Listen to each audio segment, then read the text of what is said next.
No country is immune from COVID-19, nor its aftershocks, but geopolitics continues, just mostly out of the headlines. There's numerous examples, two in particular.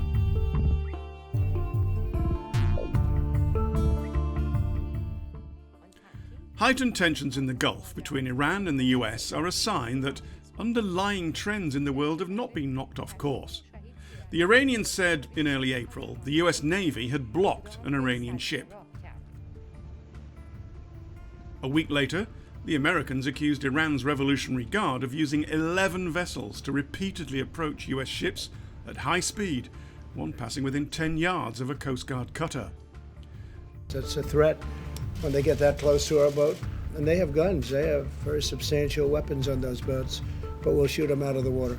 President Trump weighed in with a tweet saying he directed the Navy to destroy any Iranian gunboats if they harass our ships.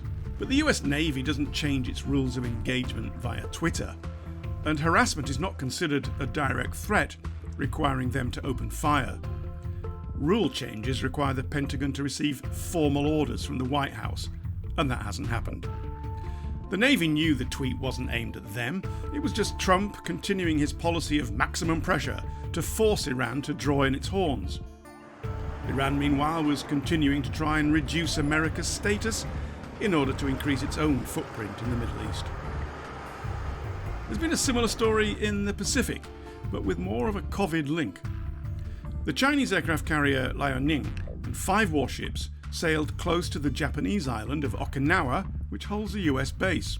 It then turned south to pass east of Taiwan, which Beijing says is a breakaway province. Now, these are international waters, but the voyage was still considered provocative, and the timing was interesting. The Liaoning is the only aircraft carrier in the Western Pacific, because the USS Roosevelt is confined to port in Guam after hundreds of its crew tested positive for COVID-19. Beijing may have been signalling business as usual and claiming, we're on top of the virus, even if you aren't. The Americans were left to sail a single guided missile destroyer twice through the Taiwan Strait and to issue a statement saying the US Navy will continue to fly, sail and operate anywhere international law allows. And there was the underlying policy of both sides.